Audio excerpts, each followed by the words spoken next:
Hello guys, welcome back again. आज की कहानी जो एक्सप्लेन करने जा रहे हैं उसका नाम है बैगी। कहानी की शुरुआत 13 साल की लड़की से होती है जिसे देखकर हमें लगता है कि ये एक आम और मामूली सी लड़की है कि आखिर ये लड़की क्या कर लेगी। लेकिन दोस्तों, इस गलत फहमी में ना रहिएगा क्योंकि ये लड़की आप और हमसे 10 गुना आगे है। यहाँ हम बैगी को कुछ पुलिस ऑफिसर्स के साथ देखते हैं जो उससे सवाल पूछ रहे थे, लेकिन वो उनको कोई जवाब नहीं दे पाते। लेकिन वो यहाँ पुलिस स्टेशन में क्या कर रही है, इसी को जानने के लिए हम 2 हफ्ते पीछे चलते हैं, जहाँ बैकी को हम जेल में देखते हैं और वहाँ पे डोमिनी नाम के बंदे का बहुत रौब और दबदबा है। इसी के चक्कर में उसने एक और प्रिजनर का खून भी कर दिया है जो कि कुछ दिन पहले ही यहाँ आया था। डोमिनी के साथ उसके 3 और साथी भी हैं जिसने इस काम में उनकी मदद की है। वो किसी को भी कुछ भी नहीं बताते, लेकिन कुछ देर के बाद ऑफिसर को खुद ही पता चल जाता है कि ये खून किसने किया है। फिर वो तीनों को एक एक कर पकड़ लेते हैं और अब इनको एक खास जेल में ले जाने की तैयारी की जा रही है, जहां पर इनका सामना इन्हीं की तरह खूनख्वार कैदियों से होगा। दूसरी तरफ हम बैगी को एक स्कूल में देखते हैं जहां पर इसकी किसी के साथ नहीं बनती क्योंकि वो बहुत ही गुस्से वाली है। यही वजह है कि उसका कोई भी दोस्त नहीं है और कुछ देर के बाद उसके डैड उसको लेने के लिए आने वाले हैं। वो इसको उसकी सौतेली माँ के पास लेने के लिए आ रहे हैं। ऐसा क्यों, ये आपको कुछ ही देर में मालूम हो जाएगा। यहाँ हम देखते हैं कि डैड और बैकी की आपस में नहीं बनती, दोनों आपस में ढंग से बात भी नहीं कर पा रहे। फिर रास्ते में स्टोर से कुछ सामान लेने के लिए उसके डैड गाड़ी रोकते हैं और दूसरी तरफ बैकी अपने मोबाइल में अपनी मॉम की पुरानी पिक्चर्स और वीडियो निकाल के देखने लग जाती है। दरअसल 2 साल पहले बैकी की मॉम का किसी बीमारी की वजह से इंतकाल हो गया है। इसकी वजह से उस बैकी का बिहेवियर बहुत ज़्यादा चेंज हो चुका है क्योंकि वो समझती थी कि उसके डैड की वजह से ही उसकी मॉम की मौत हुई है, क्योंकि वो उसकी मॉम का सही तरह से ख्याल नहीं रखते थे। और दूसरी तरफ हम देखते हैं कि डोमिनी एक अपने साथी एपेक्स को मरवा देता है। इस तरह पुलिस वाले उस ट्रक को रोकते हैं जिसका वो इंतज़ार कर रहे थे कि कब वो ट्रक को रोकें और ये अपने हाथ खोल सकें। जैसे ही तीनों पुलिस वाले बाहर आते हैं, ये उन तीनों को मार देते हैं और उनके ड्रेस को पहन लेते हैं। और दूसरी तरफ बैकी के डैड उसको अपने पुराने घर में लेकर जाता है जहां वो बैकी की पहले वाली माँ के साथ रहा करता था। लेकिन अब वहां पर एक और लड़की भी है जिसके साथ उसका डैड रहता है और उनका एक बेटा भी है। लेकिन बैकी को ये पसंद नहीं आता क्योंकि वो नहीं चाहती कि उसकी मॉम की जगह कोई और ले, और वो उनसे सीधे मुंह बात भी नहीं करती। फिर दूसरी तरफ हम डोमिनी को देखते हैं जिसने ट्रक को एक साइड पर खड़ा किया हुआ है और वो एक साइड पर खड़े होकर कार के आने का इंतजार करता है। फिर वो एक कार को देखता है जिसमें एक शख्स और उसके 2 बच्चे थे और वो इनको असल पुलिस वाला ही समझ बैठते हैं क्योंकि उन्होंने पुलिस की यूनिफॉर्म पहनी हुई थी। फिर डोमिनी उससे उसकी कार मांगता है, लेकिन वो इनकार कर देता है कि वो पैदल इतनी दूर तक कहाँ जा सकता है। इससे डोमिनी को गुस्सा आ जाता है।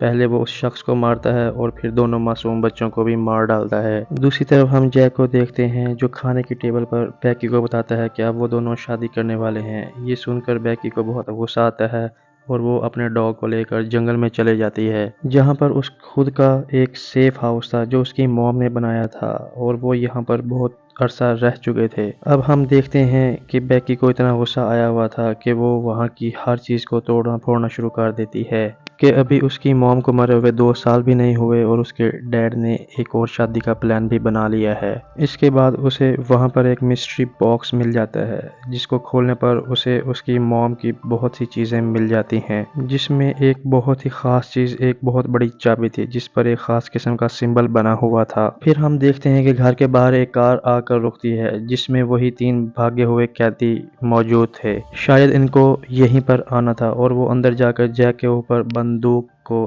तानते हैं और उससे पूछते हैं कि वो सिंबल वाली चाबी कहाँ है। लेकिन जैक को इस बारे में कुछ नहीं पता होता और वो उससे कहता है कि वो किस बारे में बात कर रहा है। ये देखकर उसकी होने वाली वाइफ और उसका बच्चा बाहर भागते हैं, जहाँ पर उसका दूसरा साथी उन दोनों को पकड़कर वापस अंदर ले आता है। फिर इन तीनों को अंदर कैद कर लिया जाता है कि जब तक वो इनको वो चाबी नहीं देते इनको कहीं नहीं जाने दिया जाएगा और ना वो खुद बाहर जाएंगे। लेकिन वो चाबी तो इस वक्त बैकी के पास है और वो इस वक्त इस घर से बहुत दूर है और उसको ये पता भी नहीं कि घर में क्या हो रहा है। और दूसरी तरफ डोमिनी बार बार सवाल पूछने से तंग आ गया था। फिर वो काइला के पाँव में गोली मार देता है कि वो कुछ बता दे, लेकिन काइला को कुछ पता ही नहीं था कि वो किस बारे में पूछ रहा है। गोली की आवाज़ सुनकर बैकी घर के पास आती है और बाहर से वो उन लोगों को देखती है और फिर इन लोगों से छुपकर वो दूसरी तरफ से अपने रूम की तरफ जाने की कोशिश करती है, जहां से वो अपना फ़ोन ले सके और मदद के लिए किसी को बुला सके। लेकिन बदकिस्मती से वो सिर्फ वॉकी टाकी को ही वहां से ले पाती है। फिर इसी दौरान वहां डोमिनी आ जाता है, जिसे देखकर वो छुप जाती है। वो सारे घर की छानबीन करता है और वो उस चाबी को तलाश करने की कोशिश करता है जो कि वो इस घर में मौजूद ही नहीं। फिर डोमिनी वापस काइला के पास जाता है कि उसको और तकलीफ दे, लेकिन उसके पास पड़े वॉकी टॉकी में वो बैकी की आवाज़ सुनता है, जिसमें वो उसे कहती है कि तुम इन लोगों को छोड़ दो वरना मैं पुलिस को बता दूंगी। असल में डोमिनी को पता था कि उसका फ़ोन तो यही है, इसलिए वो उसको अंदर आने के लिए कहता है। इससे उनके साथ दूसरे साथियों को ये पता चल जाता है कि ये लड़की बहुत शातिर है, इतनी आसानी से वो हाथ नहीं आने वाली। फिर डोमिनी जेफ को आगे करता है ताकि उसको थोड़ा सा तड़पाए, ताकि जैकी ये सुनकर अंदर आ जाए, क्योंकि डोमिनी को पता चल गया था कि बैकी जेफ की बेटी है, काइला की नहीं। इसलिए वो जेफ को बाहर गार्डन में लेके जाता है और वहाँ पर एक जलती हुई लकड़ी को उसके चेहरे पर लगा देता है और इसकी चीखें बैकी को सुनाता है कि जितनी जल्दी हो सके वो यहाँ पर आ जाए वरना वो जेफ को मार देगा। लेकिन जेफ उससे कहता है कि वो यहाँ पर ना आए, वो जाकर पुलिस को कॉल करे। ये सुनकर डोमिनी को और गुस्सा आ जाता है और वो इसको और ज्यादा मारने पीटने लगता है। फिर बैकी के मुंह से ये निकल जाता है कि तुम जिस चाबी को ढूंढ रहे हो वो चाबी मेरे पास है और उस चाबी को लेकर जाना इतना आसान नहीं है। लेकिन यहाँ डोमिनी जेफ को और तकलीफ दे रहा था। ये इसकी तकलीफ सुनकर बैकी उसके पास आने लगती है। फिर इसी दौरान जेफ आग को डोमिनी और उसके साथी पर फेंक देता है और वहां से भागने लगता है। इसी दौरान वहां पर बैकी आ जाती है। वो बैकी को कहता है कि जाकर तुम ऑफिसर को कॉल करो वरना ये हम सबको मार देंगे। इतने में पीछे से डोमिनी आ जाता है और वो उसको गोली मार देता है। इस तरह बैकी के सामने उसके डैड की मौत हो जाती है। फिर बैकी पूरी तरह से पागल हो जाती है और वहां से भागने लगती है और डोमिनी उसको पकड़ लेता है। उससे कहता है कि तुम कहीं नहीं जा सकती, वो चाबी मुझे दे दो और यहाँ से चली जाओ। लेकिन बैकी वो चाबी डोमिनी की आंख में घुसा देती है और झटके से बाहर निकाल लेती है, जिससे उसकी पूरी आंख बाहर आ जाती है और लटकना शुरू कर देती है। डोमिनी दर्द के मारे चिल्लाने लगता है और अपने साथियों को बुला लेता है। इतनी देर में बैकी वहां से भाग जाती है। फिर डोमिनी घर के अंदर जाता है और अपने साथियों को कहता है कि इस लटकती हुई आँख को वो किसी चीज़ से काट दें। उसके साथ ही डोमिनी की आँख को काट देते हैं और दर्द से चिल्लाता रहता है। फिर कुछ देर के बाद जब सब कुछ ठीक हो जाता है तो वो उसे आराम मिलता है। फिर इसके बाद वो अपने एक साथी को कहता है कि बैकी को जाकर ढूंढे और जहां भी वो मिले उसको मार दे।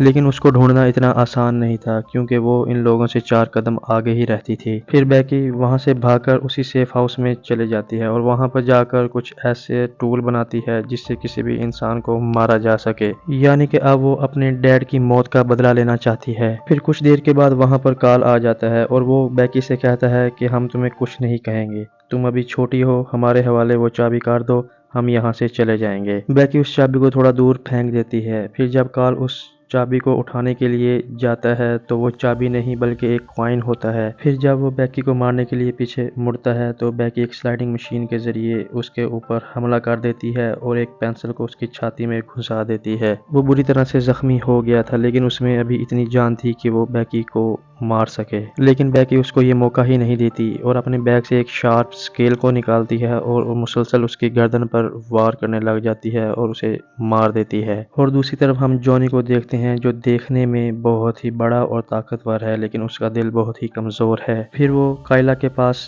जाता है और उसका जख्म देखने लगता है। उसको बुरा लगता है कि उसने बगैर किसी वजह के उसके पाँव में गोली मार दी। काइला उससे कहती है कि प्लीज मुझे जाने दो, मेरा एक बेटा भी है, तुम्हें जो चाहिए वो मेरे पास है ही नहीं, वो चाबी तो बैकी के पास है। फिर दूसरी तरफ डोमिनी आ जाता है जो इसको कहता है कि तुम्हें अपने मकसद को नहीं भूलना, कि हम यहाँ कैसे कैसे पहुँचे हैं। हमें 3 साल इस दिन का इंतज़ार करना पड़ा, हमें वो चाबी किसी भी हाल में चाहिए। दूसरी तरफ हम हेवन नाम के आदमी को देखते हैं जो काल के आने पर बैकी को ढूंढने के लिए निकल गया था। दूसरी तरफ बैकी लेक के किनारे एक ट्रैप लगा रही होती है, क्योंकि वो जानती थी कि वो हाथापाई करके इनसे तो जीत नहीं सकती, लेकिन अगर वो दिमाग का इस्तेमाल करे तो वो ज़रूर इनसे जीत सकती है। और दूसरी तरफ वो चाबी के राज को भी जानना चाहती है कि उससे क्या खुलता है, क्योंकि जब तक वो इस राज को नहीं जान पाती उसे कोई फ़ायदा हासिल नहीं होगा। फिर इतने में हेवन काल की लाश को देखकर वहां से जाने लगता है, लेकिन वहां पर बैकी आ जाती है और उससे पूछती है कि क्या तुम्हें चाबी चाहिए, तुम मेरे पीछे आओ। फिर वो बैकी के पीछे भागने लगता है। यही तो बैकी की चाल थी। वो उसको अपने साथ लेक पर ले आई थी, जहां पर वो उस ट्रैप में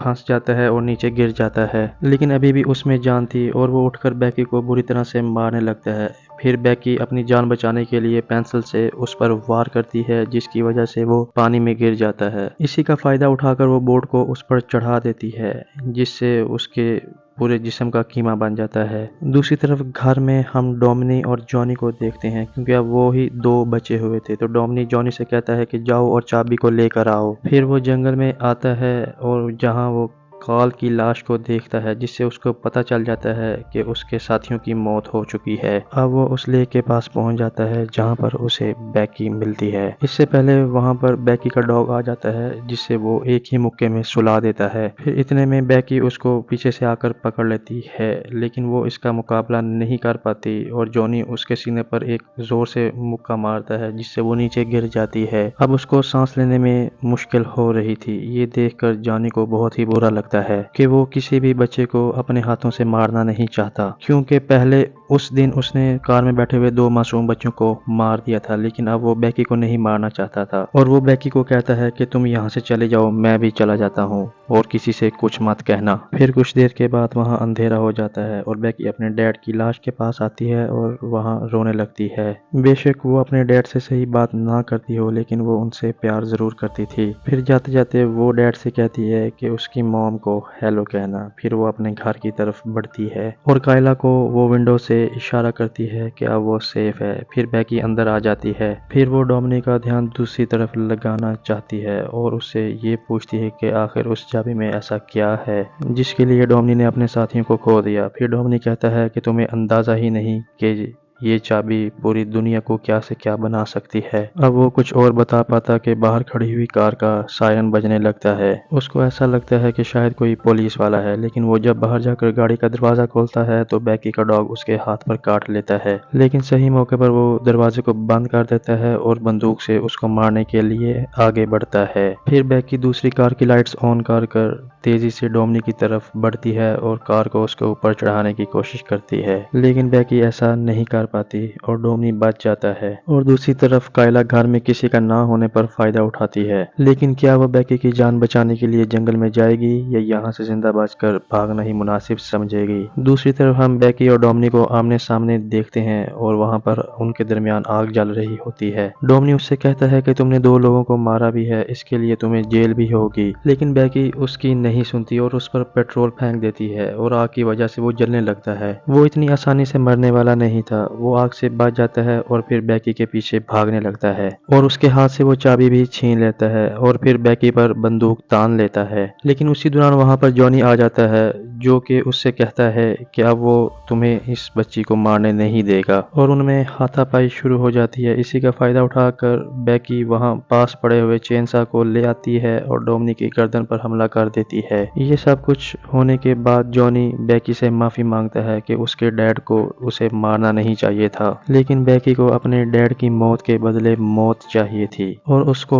शूट कर देती है। आखिर में बैकी अपने डैड की मौत का बदला ले ही लेती है और फिर वो चाबी को देखती है कि आखिर इसमें ऐसा क्या है और इससे क्या खुलता है। फिर कुछ ही देर में वहाँ कायला अपने बेटे के साथ आ जाती है और कहती है कि अभी कुछ ही देर में पुलिस आने वाली है। ये कहानी अब हमें वहीं शुरू में ले जाती है जहाँ हम कुछ पुलिस ऑफिसर्स को बैकी के साथ देखते हैं, जहाँ उनको शक होता है कि कुछ लोगों को बैकी ने ही मारा है, लेकिन उनके पास कोई सबूत नहीं था क्योंकि बैकी ने यह काम बहुत ही सफाई से किया था। इसलिए वो पकड़ी नहीं जाती और ना ही चाबी के बारे में किसी को कुछ बताती है। दोस्तों, आपको क्या लगता है कि उस चाबी से ऐसा क्या खुल सकता होगा? नीचे कमेंट में ज़रूर बताइएगा। अगर आपको ये वीडियो अच्छी लगे तो इस वीडियो को लाइक और चैनल को सब्सक्राइब ज़रूर कीजिएगा।